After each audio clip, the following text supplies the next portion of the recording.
Bonjour à tous et bienvenue dans cette nouvelle vidéo. Une vidéo qui va porter sur la Renaissance, l'humanisme, d'un point de vue assez vaste, assez ouvert, assez général.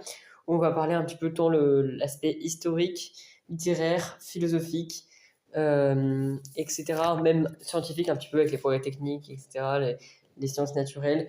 On va parler de tout ce thème de plusieurs angles. Donc tout d'abord, la Renaissance. La Renaissance, elle est datée par deux événements. Il y a deux événements qui peuvent dater la rupture entre, enfin la transition plutôt, on va peut-être plus parler de transition que de rupture, entre le Moyen-Âge et la Renaissance. Donc il y a deux dateries, il y a soit 1453 qui est la chute de l'Empire ottoman, la chute de l'Empire ottoman qui marque donc une rupture, donc la rupture de la chute, donc la rupture de l'Empire ottoman et par conséquent un changement d'époque, ou alors, donc c'est un peu plus après, un peu plus contemporain, entre guillemets, hein, parce que c'est quand même vieux, en 1492, avec la découverte de l'Amérique par Christophe Colomb, qui marque un peu une nouvelle ère, une nouvelle lancée dans ce rythme de découverte. Et donc, qui dit découverte de, enfin, approfondissement du savoir, des connaissances dans divers domaines, notamment les progrès techniques, pas que les progrès techniques, hein, des progrès scientifiques, autant techniques dans les sciences naturelles, dans la médecine, dans la manière de penser, dans la manière d'écrire, dans la manière de publier une œuvre, etc. Donc c'est vraiment ça ce qui va nous intéresser et qui va marquer la transition justement entre ces deux périodes. C'est également une transition, donc pas que du Moyen-Âge en Renaissance, donc pas que historique, pas que politique. Il y a aussi une transition scientifique, car on passe d'une ère de géocentrisme à l'héliocentrisme. C'est-à-dire qu'à l'époque, on mettait la Terre au centre de l'univers. Donc il y avait plusieurs visions dans l'Antiquité. Donc comme quoi la Terre était bien ronde, ou alors était sous forme d'un cylindre, ou était un disque, ou un cercle, etc. Mais on approchait quand même de cette vision que la Terre est ronde et non en opposition aux platistes, la Terre est plate, hein, évidemment. La Terre n'est pas plate, la Terre est bien ronde. Mais bon, chacun ses croyances. Ce que nous pouvons tout de même souligner, c'est que dans le géocentrisme, la Terre est au centre, ce qui souligne, donc mettre la Terre au centre, la Lune et le Soleil un peu autour, mais sinon autour. Enfin, c'est-à-dire qu'il y a le Soleil qui tourne autour entre guillemets de la Terre, entre guillemets, et autour il y a la Lune, enfin à côté. Et autour de ce système, on va dire Terre, Soleil, Lune, qui considère comme le système central, il y a les autres planètes, donc Mercure, Vénus, Terre, Mars, Jupiter, Saturne, Uranus, Neptune, Pluton et d'autres planètes, et satellites, etc. Enfin, pas des satellites, mais d'autres planètes, météorites, tout ça autour. Et on passe de justement cette pensée-là, à mettre la Terre au centre de l'univers, à la vision universelle et qui est réelle aujourd'hui, qui est encore aujourd'hui présente, l'héliocentrisme. Hélios, donc à chaque fois ça vient du grec, car géo c'est la Terre, hélios c'est le Soleil, et c'est l'idée de mettre le Soleil au centre de l'univers. C'est-à-dire que le Soleil est au centre de l'univers, on le met au centre, et autour il y a toutes les planètes, notamment la Terre, y compris la Terre, et la Lune tourne autour de la Terre. Et donc la Lune, la Terre tourne sur elle-même, donc fait une rotation sur elle-même en 24 heures, ce qui correspond à une journée, c'est pour ça qu'il y a 24 heures de jour, 24 heures de nuit, il fait jour, il fait nuit, donc voilà, cette transition un petit peu. Voilà, il y a l'étalement des saisons, donc il y a l'étalement des températures en fonction de la position du soleil, etc. Enfin, notre position par rapport au soleil. Évidemment, ça dépend de notre point. Là, on est en France actuellement, moi je suis dans le sud, donc dans la Drôme. Mais si je suis à Paris, si ça se trouve, il va pleuvoir, et s'il y a le soleil, là il pleut quasiment, si ça se trouve à Paris, il fait soleil, donc ça dépend. Rien que dans un même pays, mais il y a quand même 600 km d'écart, et bah la température peut varier. Parfois d'un pays à l'autre, si je suis en Chine ou si je suis en France, la température ne sera pas forcément la même. Encore une fois, ça dépend de la latitude et de la longitude par rapport au Soleil. Voilà, et tout autour, donc il y a les planètes dans l'ordre suivant: Mercure, Vénus, Terre, Mars, Jupiter, Saturne, Uranus, Neptune. Donc d'abord les planètes telluriques, donc comment dire, rocheuses, avec de la roche, puis les planètes gazeuses, donc les suivantes. Et donc là, on est dans cette idée un petit peu avec des grands scientifiques qui ont assumé, développé, innové et développé l'idée de l'héliocentrisme. Avec Copernic et Galilée, on est au 15e, 16e siècle, donc dans les années 1400, 1500, même presque au-delà.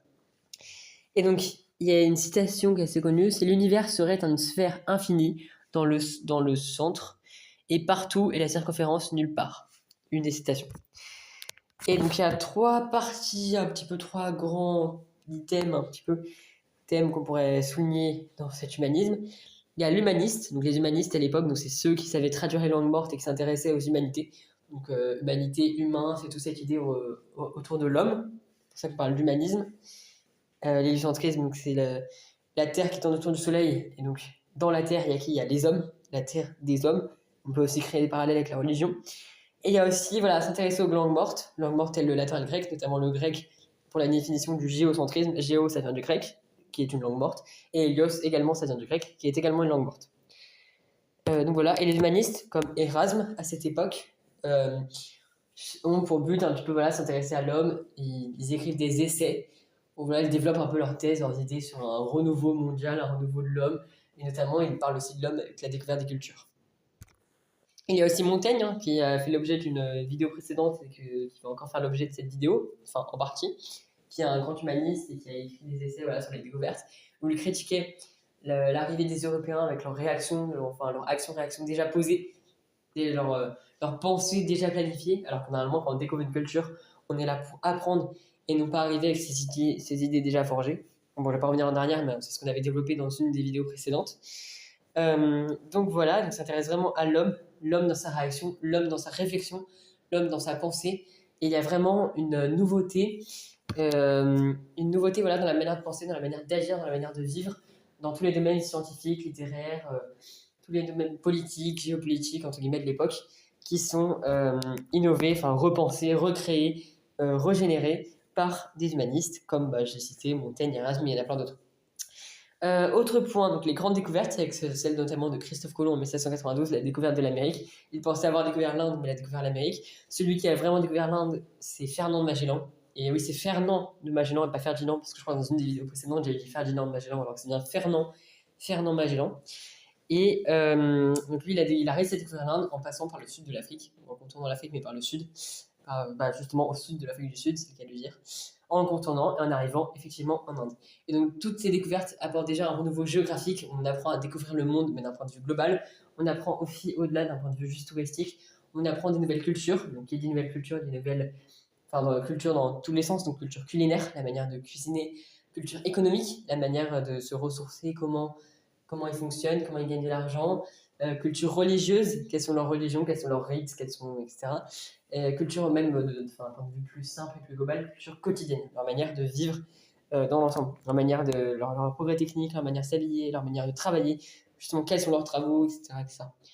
Un autre point ensuite, donc là on avance un petit peu de manière un peu plus ou moins chronologique, l'invention de l'imprimerie par Gutenberg vers 1450, donc on date 1450, d'autres vont dire 1453, 1455, pour ça qu'on dit environ vers, c'est plus ou moins, donc il y en a qui disent 51, 52, 53, 55, 54, bref, 56, vers 1450, qui permet la diffusion extrêmement rapide et d'une meilleure qualité qu'à l'époque de messages, donc ça peut être des œuvres, et c'est ce qui va permettre notamment à Montaigne de développer ses œuvres, à Erasme de développer ses essais également, à Copernic et Galilée de développer leurs thèses, etc. Donc là, on est vraiment dans ce développement.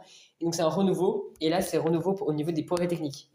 Et d'ailleurs, c'est même une idée un petit peu qui fait partie du programme de géopolitique sur les médias. Les médias, en effet, on parle à l'origine des premiers médias, des premiers moyens d'information. C'était grâce par l'invention de l'imprimerie qui a permis un développement et une diffusion beaucoup plus rapide qu'à l'époque d'informations divers thèmes. Divers thèmes, c'est autant des informations de culture générale, littéraire, culture scientifique, culture économique, etc. Parce que économie, on n'employait pas trop ce terme à l'époque, mais il fallait bien l'économie pour que le monde avance. Hein. C'est juste que ce n'étaient pas les mêmes termes qui étaient employés à l'époque. Autre point, c'est la réforme luthérienne. Donc là, on est dans la partie religieuse. Donc il y a eu l'invention du protestantisme avec le calvinisme et le luthérianisme. Donc le calvinisme par Calvin et le luthérianisme par la réforme de Luther qui impose une traduction dans chaque langue de chaque pays la religion. C'est-à-dire qu'au lieu d'avoir que la religion en latin ou en grec, par les langues mortes, surtout essentiellement le latin, il va imposer une religion plus libre, plus ouverte, qui est le protestantisme, avec la langue du pays. Donc lui, il est allemand, donc il va ouvrir le protestantisme en Allemagne, donc ça va être un petit peu le catholicisme, mais en beaucoup plus ouvert et moins précis, différent. Il va l'ouvrir ça en Allemagne, donc en allemand, et il va y avoir aussi ça un peu partout, donc notamment en Angleterre par le calvinisme. C'est un peu le luthérianisme, mais en en Angleterre, quoi, par Calvin. Et ça va être une autre forme de la religion catholique, un dérivé, une sous-religion. Mais l'inconvénient, donc l'avantage, c'est que c'est un renouveau pour l'époque, c'est quelque chose de nouveau.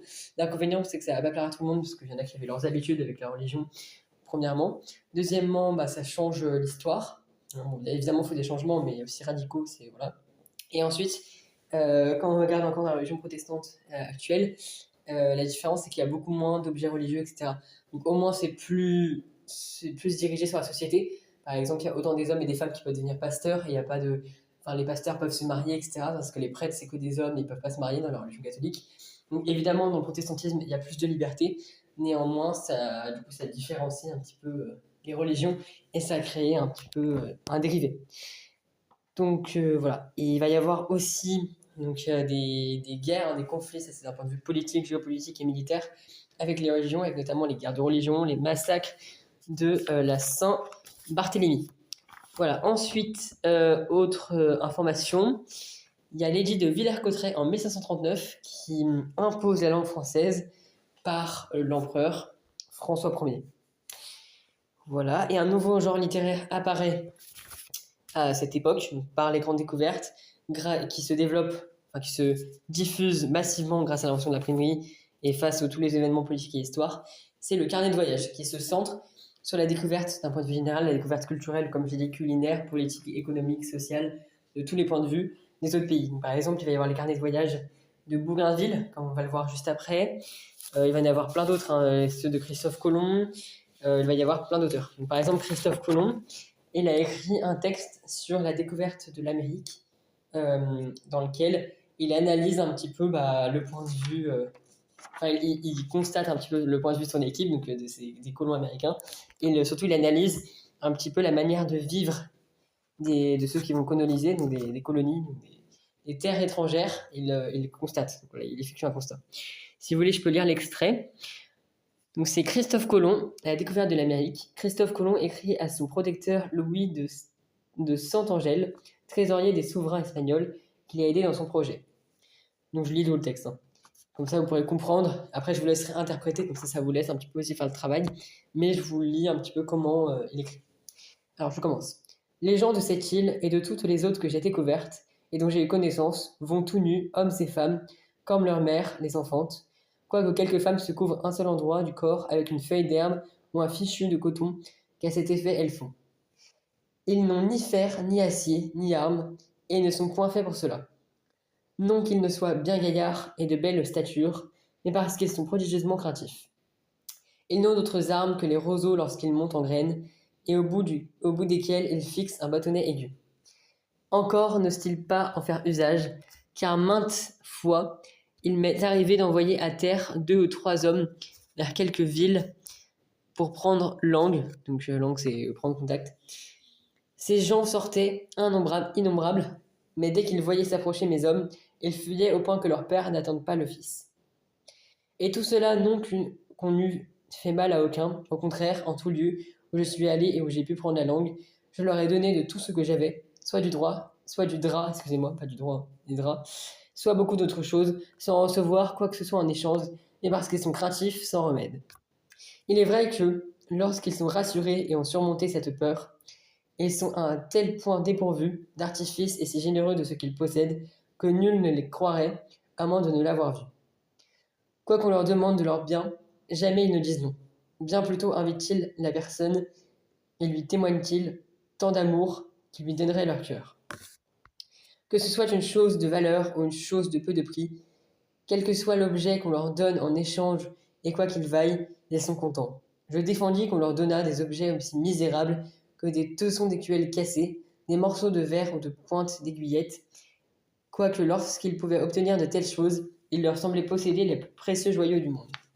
Fait sur la caravelle au large des îles Canaries le 15 février 1493, donc un an après sa découverte de l'Amérique, je ferai ce que vous commanderez, l'amiral. Donc voilà pour la lecture du carnet, d'un extrait de texte du carnet de voyage de Christophe Colomb sur la découverte de l'Amérique. Donc la découverte de l'Amérique, il l'a découvert en 1792, mais ça n'a pas duré juste un jour. Ça a duré plusieurs temps, il a découvert toute l'Amérique, plusieurs pays, etc. Et il va analyser, voilà. Donc je vous fais une rapide analyse, mais je ne vais pas plus développer, comme ça vous laissera un petit peu le faire. Vous pourrez écouter plusieurs fois, remettre en lecture plusieurs fois le texte, ou le retrouver vous-même, pour analyser, et on regarde qu'il a un regard en même temps un petit peu avec de la pitié, enfin en même temps il a un regard un peu de haut, il arrive avec justement sa supériorité, il est là pour coloniser, lui il récupère entre guillemets l'enjeu géopolitique et économique, et donc voilà, il analyse un petit peu avec pitié, il constate que ce sont des gens tout nus, les progrès techniques ils n'en ont pas trop, ni d'armes, ils vivent de manière, selon lui, on pourrait comprendre, un peu misérable, et ils n'ont pas les mêmes codes sociaux. Donc quand il dit qu'ils ne reçoivent rien en échange et qu'ils sont craintifs, déjà ça veut dire qu'ils n'ont pas les mêmes valeurs un petit peu de l'échange, de la générosité, etc. Donc c'est pas forcément négatif. Là, en fait, il le présente comme négatif parce que nous, on n'est pas habitués à ça et pour nous, c'est négatif. Peut-être que pour eux, justement, c'est bizarre que des inconnus donnent à d'autres inconnus, etc. Enfin, chacun ses codes sociaux, donc il y a une différence des codes sociaux qu'il souligne. La crainte, ils sont assez craintifs. Il les présente presque comme des bêtes un petit peu peureuses en disant ils fuyaient au point que le père n'attende pas le fils. Donc il y a assez une crainte, une timidité, une peur de ces colonies. Donc c'est le regard un petit peu humain n'est pas le même. Voilà, c'est ce que souligne euh, Christophe Colomb. Après, je vous laisserai faire une analyse plus complète. Voilà pour le texte de Christophe Colomb. Ensuite, il y a un autre texte, comme je vous disais, que je peux regarder vite fait, pareil, vous le lire rapidement, et je vous laisserai faire une analyse de Bougainville, sur un extrait de son carnet de voyage, évidemment. Donc c'est pour ça que là, après l'idée de Villers-Cotterêts, comme je vous l'ai dit, Villers-Cotterêts, là, il y a vraiment ce nouveau genre littéraire du carnet de voyage qui arrive.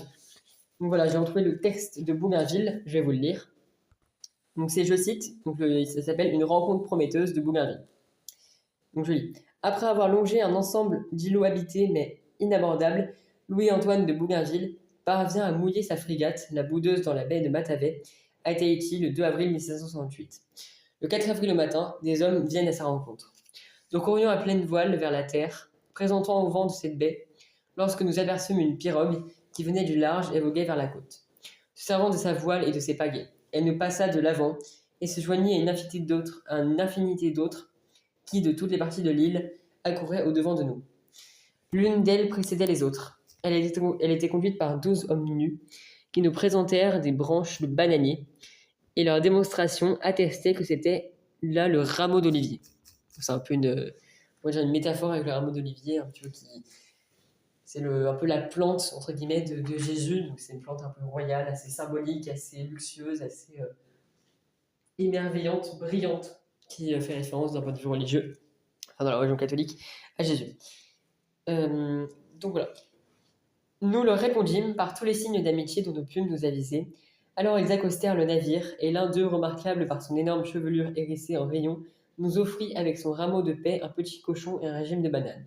Nous acceptâmes son présent, qu'il attacha à une corde qu'on lui jeta.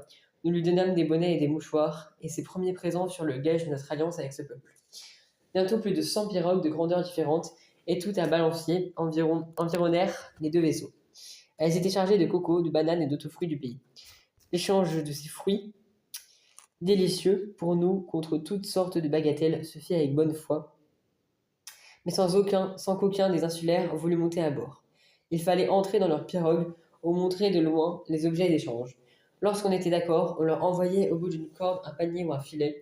Ils émettaient leurs effets, et nous les nôtres, donnant ou recevant indifféremment avant que d'avoir donné ou reçu avec une bonne foi, qui nous fit bien augurer de leur caractère. D'ailleurs, nous ne vîmes aucune espèce d'arme dans leur pirogue, où il n'y avait point de femmes à cette première entrevue. Les pirogues restèrent le long des navires, jusqu'à ce que les approches de la nuit nous firent revirer au large. Tout alors se retirèrent. Louis-Antoine de Bougainville, Voyage autour du monde, 2-1 1671. Donc là, on est plus au XVIIIe siècle, donc c'est pas exactement la même époque, mais il y a toujours cette découverte d'une nouvelle terre, de Tahiti, donc là on est après la Renaissance, mais ça rentre quand même dans ce thème de la découverte de nouvelles terres. Donc là, il découvre Tahiti. Un jour, j'irai à Tahiti. Voilà, c'est pour la petite anecdote. Donc là, il va à Tahiti, c'est le cas de le dire. Et je sais pas s'il a vécu sa meilleure vie, pour la petite blague, mais passons cette blague. Il découvre d'une manière un petit peu similaire. La manière dont tu décris, c'est un peu similaire à Christophe Colomb, sauf qu'évidemment, comme c'est pas la même terre, donc on est toujours dans ce côté américain, mais comme c'est pas la même terre, il n'y a pas les mêmes réactions. Néanmoins, c'est quand même tout nu, il n'y a pas d'armes. Pour les échanges, il n'y a pas de femmes, donc c'est assez, on va dire, macho. C'est que les hommes. Il n'y a pas d'armes, donc pareil, les progrès techniques ne sont pas avancés, donc on pourrait croire qu'ils sont plus misérables, qu'ils sont plus pauvres. Pas forcément, c'est nous qui pensons ça avec notre regard d'Européens. Mais néanmoins, eux, ils pourront penser l'inverse. Peut-être qu'il y a des choses qui n'ont pas été décrites dans les carnets de voyage de Bougainville ou de Colomb ou de d'autres, et qu'ils ont en plus de nous et que nous, on n'a pas. Donc voilà. Néanmoins, ils soulignent quand même voilà, les échanges, qu'en même temps, ils sont gentils parce qu'il y a des échanges quand même de fruits et légumes, ils s'échangent, ça fait preuve de courtoisie, il y a les termes bonne foi qui est répété à la ligne 15 et à la ligne 19, on ne pourrait pas le voir, sauf si on retrouver le texte sur Internet, où il y a les livres d'HLP ou littérature de philo, je crois. Donc, voilà. Néanmoins, voilà, le terme bonne foi, ça souligne la manière dont ils échangent. Donc avec bonne foi, il y a quand même une forme de sympathie. Néanmoins, c'est ce qu'elle veut dire, cependant, il y a quand même une opposition puisque ils ne montent pas dans les pirogues, ils s'étendent ça à distance, soit avec un panier, soit avec un filet, comme c'est dit dans le texte. Donc, voilà. Donc il y a quand même une découverte un petit peu, il y a quand même, à chaque fois dans ces deux textes, je vous laisserai interpréter plus précisément, plus profondément en termes d'exercice, entre guillemets le devoir que je vous offre ou que je vous donne. Néanmoins, ce qu'il faut regarder d'un point de vue global, c'est qu'il y a ce regard un petit peu d'Européens. En fait, ils arrivent déjà autant Bougainville que Colomb avec leurs idées toutes faites. Et ça, c'est une erreur que souligne Montaigne. C'est que non, il critique ça, il dit qu'il ne faut pas arriver avec ses idées. Et d'autres philosophes l'ont souligné, comme Lévi-Strauss ou d'autres. Il faut s'opposer à l'éthocentrisme, l'idée de considérer sa culture supérieure aux autres. Justement, il faut avoir un regard universel, un regard un petit peu neutre. On arrive à découvrir une culture, donc on va la découvrir. Et ensuite, dès qu'on aura les éléments de découverte, et qu'on aura découvert, on pourra effectuer effectivement des constats et des constats comparatifs avec notre culture. Donc voilà. Je voulais aussi, toujours par rapport un peu à cette époque de renaissance de l'humanisme, voilà, des redécouvertes du monde, découvertes des cultures, découvertes par d'autres visions. Enfin, qui dit découverte, donc on a augmentation, approfondissement du savoir, des connaissances, découvertes culturelles, culinaires, touristiques, politiques, géopolitiques, économiques. Et là, il y a aussi, donc, par rapport au voyage, j'en avais parlé avec certains, avec notamment essentiellement Christophe Colomb. Donc, il y avait soit 1453 à la fin de l'Empire romain d'Orient, enfin la chute de l'Empire romain d'Orient, ou alors comme date limite entre le Moyen-Âge, enfin comme date de transition entre le Moyen-Âge et la Renaissance, il y avait aussi, comme j'en avais parlé, 1492, la découverte de l'Amérique par Christophe Colomb qui croyait avoir découvert l'Inde, et son carnet de voyage, justement, qui s'intitule La découverte de l'Amérique en 1493. On a aussi vu Bougainville, mais il y en a plein d'autres. Donc on a par exemple un explorateur français qui est parti de la France, donc Jacques Cartier, et qui a découvert le nord de l'Amérique vers le Canada donc en 1534. Christophe Colomb, on l'a dit en 1492. Il y a Fernand de Magellan, et pas Ferdinand de Magellan, j'en avais déjà parlé précédemment, qui a fait un tour du monde, lui, un vrai tour du monde, qui a réussi à découvrir l'Inde. Non, Magellan, non, excusez-moi, il a fait le tour du monde entre l'Europe et un peu une partie de l'Amérique. Et il a voyagé entre 1519 et 1521. Celui qui a découvert l'Inde, excusez-moi, c'est Vasco de Gama, donc qui est parti de l'Espagne-Portugal. Donc, il est parti même du Portugal, de Lisbonne, la capitale. Il a fait le tour, il a contourné l'Afrique par l'ouest. Il est descendu par le cap des Bonnes-Espérances en Afrique du Sud, enfin au sud de l'Afrique du Sud, pour contourner l'Afrique, en faisant une halte à Zanzibar, un pays en Afrique, pour ensuite arriver directement en Inde, à Calicut. Donc voilà, donc c'est le premier explorateur portugais à avoir réellement découvert l'Inde. Voilà, donc Jacques Cartier, lui, était français. En espagnol, on a Fernand Magellan et Del Cano, qui a voyagé, qui a pareil fait le tour de l'Afrique, mais lui dans l'autre sens. Lui, il est parti plutôt de l'Asie, même de l'Amérique, pour arriver en Espagne, à Séville. Et il a voyagé de 1521 à 1522. Enfin, entre 1521 et 1522. Et enfin, dernier explorateur européen, c'est un Vénitien, Venise, donc Marco Polo, qui a voyagé entre 1271 et 1295. Donc lui, c'est vraiment les premières explorations, donc bien avant. Et lui, il a fait essentiellement l'Asie enfin, l'Europe de l'Est avec l'Asie centrale, l'Asie du Sud. Donc il est passé par plein de villes, hein, Venise, Constantinople, Bagdad, Hormuz, Calicut aussi, hein, Macao, Pékin en Chine, Beijing ou Pékin, donc la capitale en Chine, et Malacca. Voilà, donc il a fait un grand tour du monde, surtout en Europe et en Asie. Et lui, c'était vraiment les premières explorations, même avant la Renaissance. Donc lui, c'était vraiment une introduction au voyage dès le Moyen-Âge, mais une introduction à la découverte de ces explorations.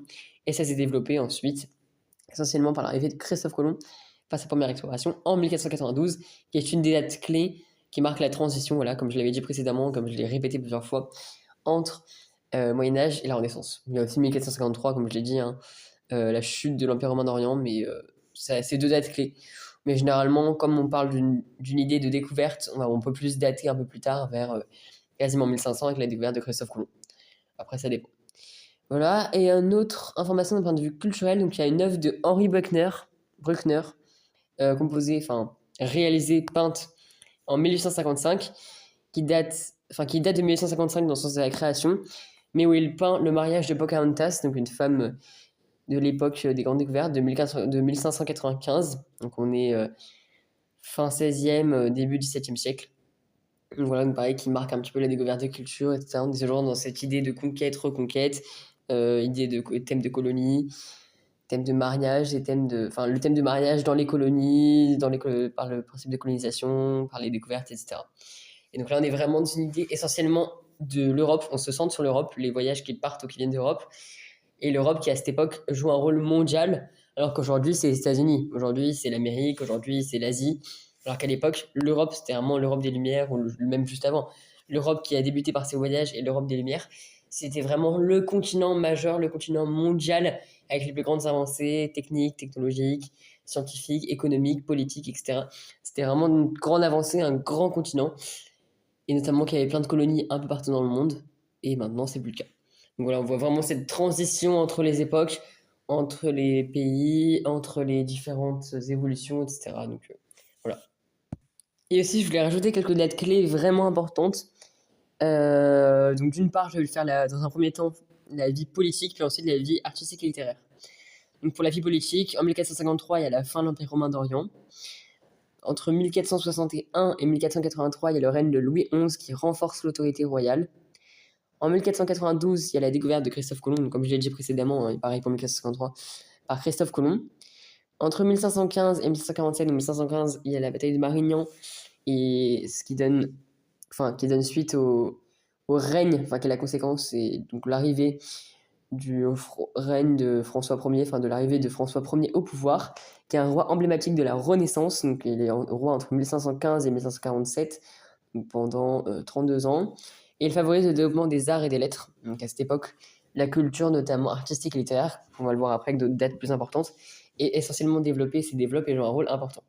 En 1517, donc 2 ans après l'arrivée du règne de François Ier et pendant son règne, il y a en Allemagne Martin Luther qui développe ses 95 thèses sur la réforme religieuse entre le catholicisme et le protestantisme.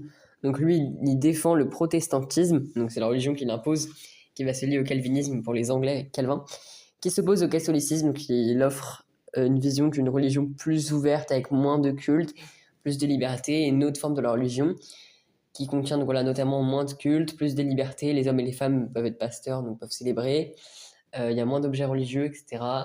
Donc ça crée une forme de... un approfondissement de la liberté, entre guillemets, un autre angle de vision de liberté. Et aussi, surtout, c'est la grande différence, c'est l'adoption des langues nationales, donc des langues des pays, pour la religion. C'est-à-dire qu'à l'époque, la religion, c'était qu'en latin. Et depuis Luther, maintenant, la religion peut être célébrée en allemand, en français, donc dans la langue nationale, dans la langue, autrement dit, du pays. Ensuite, en 1453, il y a les théories scientifiques de Copernic et Galilée, donc essentiellement celle de Copernic, sur l'héliocentrisme, donc c'est la naissance de l'astronomie, la science de l'astronomie, des astres, du ciel, etc., naît vraiment à partir de cette époque, donc c'est pour ça qu'il y a une évolution tant sur les progrès techniques au niveau des voyages, que la science au niveau du ciel, des astres, des machines, il y a vraiment des grands progrès techniques, et les théories de l'astronomie, ça en fait partie. On parle essentiellement de Copernic, mais aussi Galilée, qui défendent la théorie de l'héliocentrisme. Hélios qui vient du grec, donc ça veut dire soleil, et donc c'est la théorie selon laquelle le soleil est au centre de l'univers, et tous les astres, notamment la Terre, qui est une planète, en tournent autour, en gravitent autour, sur un axe de rotation d'un an, donc de 365 jours approximativement, et d'une journée sur elle-même, la Terre qui tourne sur elle-même, et qui tourne en révolution autour du soleil. En fait, ça veut dire qu'elle fait un tour sur elle-même, et elle-même, en faisant un tour sur elle-même, donc sur sa phase, et ben elle tourne en même temps de tourner sur elle-même autour du soleil. Donc voilà. Parce qu'à l'époque, c'était le géocentrisme, géo qui vient du grec toujours, ça veut dire la Terre au centre de l'univers, mais ça c'était à l'époque, parce que c'est la seule planète qui était habitée, et on pensait qu'on était au centre de la Terre, mais en fait non, c'est bien le soleil qui est l'astre principal. Et enfin, dernière date importante, 1562, début des guerres de religion, voilà, des guerres de religion, avec notamment le massacre de la Saint-Barthélemy entre les catholiques et les protestants. Donc voilà, c'est vraiment cette guerre qui est la conséquence de la transition de religion, enfin, le changement de religion imposé par les 95 thèses de Luther en 1517. Voilà, donc ça va créer beaucoup d'oppositions. Est-ce que l'Église catholique va avoir des oppositions, va avoir moins de pouvoir?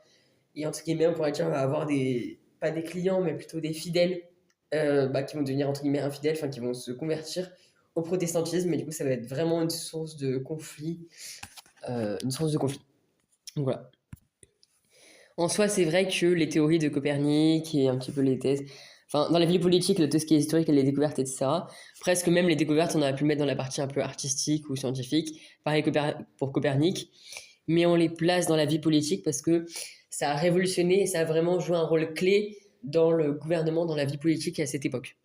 Donc voilà. Et ensuite, pour la vie littéraire artistique, quelques dates, donc plus ou moins consécutives, donc toujours à cette époque, mais un petit peu qui s'enchaînent. Donc en 1550 environ, hein, on estime à 1450, mais il y a qui disent que c'est 52, 51, 1455, 1456. Il y a la mise au point, enfin l'invention de l'imprimerie par Gutenberg, qui va vraiment révolutionner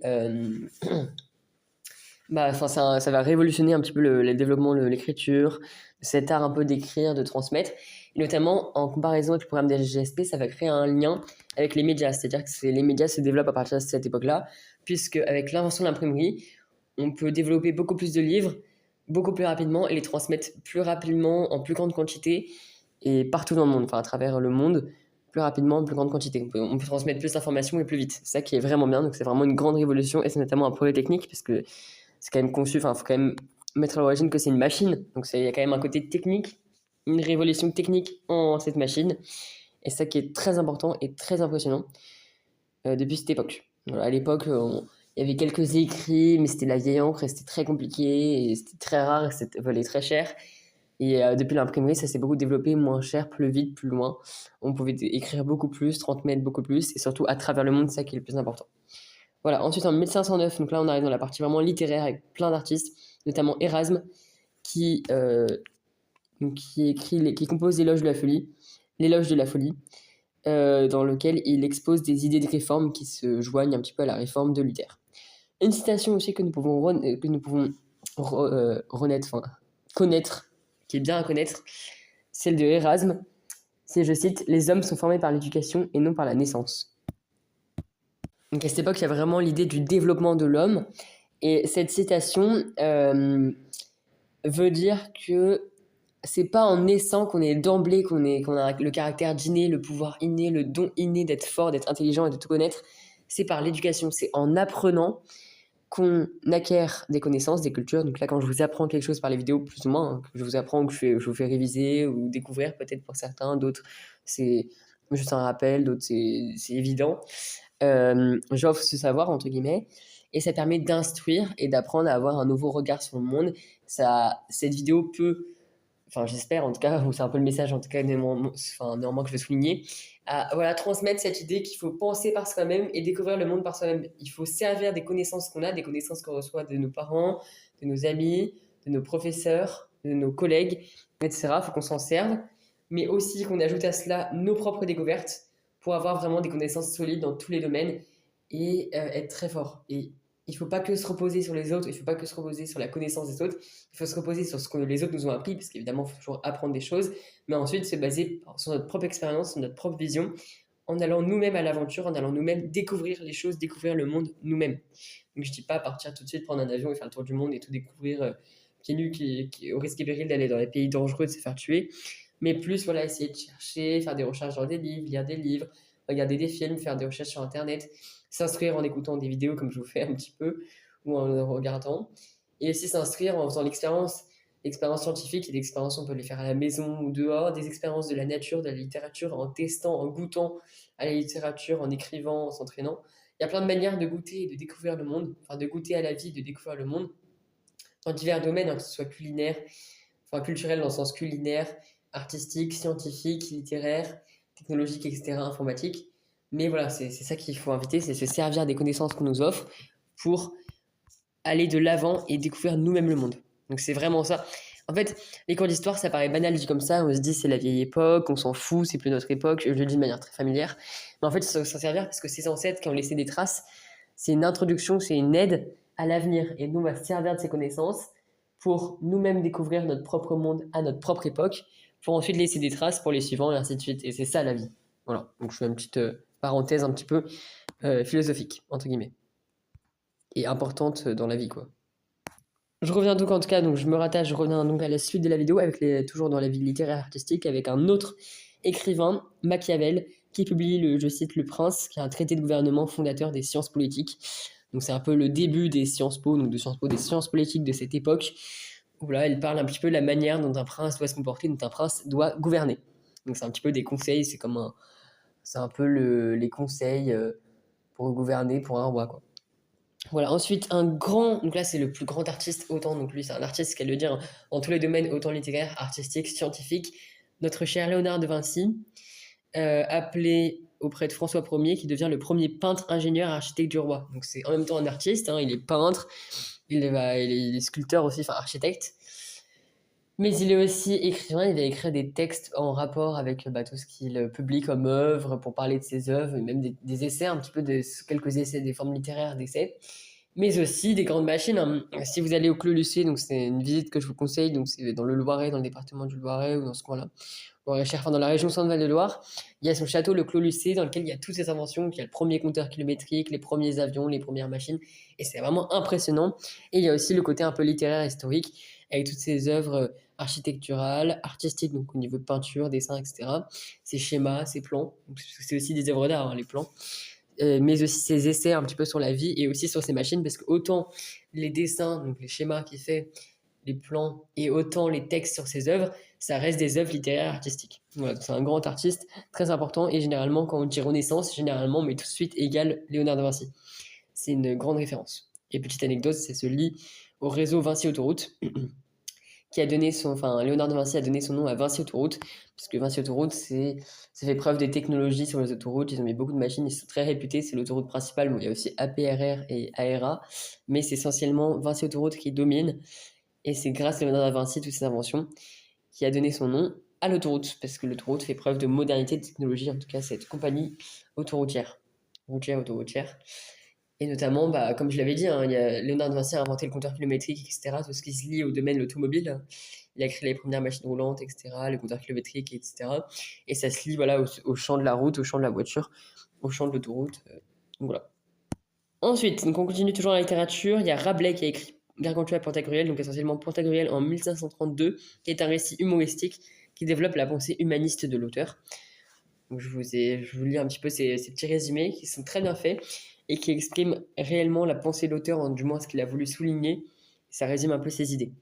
Nous avons ensuite la Boétie, donc Étienne de la Boétie, qui écrit qui compose un discours qui fait l'objet de son œuvre. Je cite, Discours de la servitude volontaire. Donc c'est le jeune auteur qui compose ça quand il a 18 ans, donc Étienne de la Boétie qui compose ça dès qu'il est majeur, pour contester les fondements de l'absolutisme.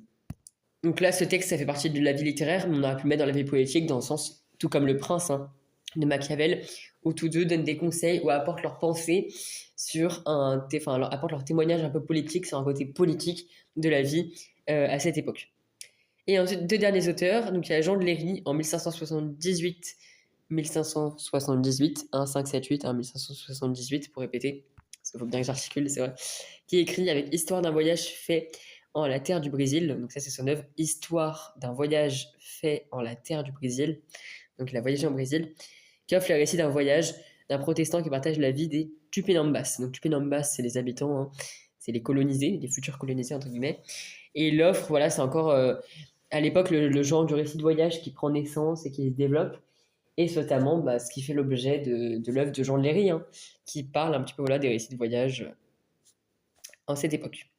Et enfin, un très connu aussi, un artiste plutôt, un écrivain, un grand penseur, essayiste français très connu à cette époque, très important, qui compose ses essais, donc son œuvre qui s'appelle Les Essais, tout simplement, aussi simplement que possible. C'est notre cher Michel Équem de Montaigne, notre cher Montaigne, qui compose ses œuvres Les Essais en 1580, dans lesquels il consigne sa réflexion sur la condition humaine. Donc on peut lier ça quelques années après, avec Jean de la Bruyère, qui parle lui de la condition, la comédie sociale, donc qui parle de la société, qui développe ses thèses autour de la société, qui corrige les mœurs du siècle. Et ensuite, Balzac avec la comédie humaine. Donc ça se lit, donc c'est toujours cette idée autour de la société, plus particulièrement l'humain, des personnes que compose la société, etc. On peut faire des liens entre les époques. Donc là, c'est chronologique, hein. D'abord Montaigne, puis Jean de la Bruyère, puis avec ses caractères, puis Honoré de Balzac avec la peau de chagrin, mais plus particulièrement, surtout son œuvre qui la compose, c'est la comédie humaine, dans lesquelles voilà, il développe des thèses et des corrections sur les caractères humains, les manières de se comporter, les théories de l'époque, les pensées de l'époque, autant politiques que géopolitiques, etc., économiques, de tous les domaines, on va dire, un petit peu sociaux, mais entre guillemets importants, donc nationaux, socio-nationaux. Et voilà, vraiment, tous ces trois auteurs, ces grands auteurs un petit peu de ces diverses époques, réfléchissent et apportent leurs témoignages à partir d'expériences, donc à partir de vécus ou à partir de leurs idées, soit de leurs recherches, soit de leur expérience, effectivement, ou de tout combiner, comme je l'ai dit tout à l'heure, avec ma parenthèse qui peut servir pour notre époque, pour nous en tant qu'humains. C'est voilà, ils apportent vraiment leur manière de penser sur ces idées-là. Donc voilà. Voilà pour cette vidéo sur la Renaissance et l'humanisme, qui est quand même une période assez importante de l'histoire et qui est un développement réellement important dans tous les sens. Donc voilà, je vous remercie, la vidéo s'achève. Et ce qu'on peut dire en ouverture, c'est bien maintenant d'imposer des ouvertures dans la vidéo, c'est que, en fait, il faut voir vraiment, c'est ça, je reviens sur la parenthèse, il faut vraiment voir cette époque, ces anciens, nos ancêtres, peu importe si c'est nos ancêtres ou pas, tous ces gens qui laissent des traces, on peut se dire c'est nul, on s'en fout, c'est du passé, mais en fait non, on peut s'en servir comme modèle, on peut se servir des connaissances et soit les critiquer et les corriger, soit s'en servir, nous critiquer positivement en disant que c'est bien, on peut s'en servir en ajoutant les connaissances qu'on reçoit à notre époque et en ajoutant surtout nos propres connaissances, nos propres expériences pour les partager pour les générations futures et pour améliorer les conditions de vie de tous les domaines politiques, économiques, sociaux, scientifiques des générations à venir. En effet, la science fait beaucoup de progrès, mais il y a quand même des défaillances. Pareil pour l'économie et la politique, il y a des progrès. Il y a des progrès d'un point de vue général, mais il y a quand même des défaillances qui sont toujours présentes. Des défaillances qui sont toujours présentes, excusez-moi. Voilà, et dans tous les domaines, encore une fois. Voilà, je vous remercie, la vidéo s'achève.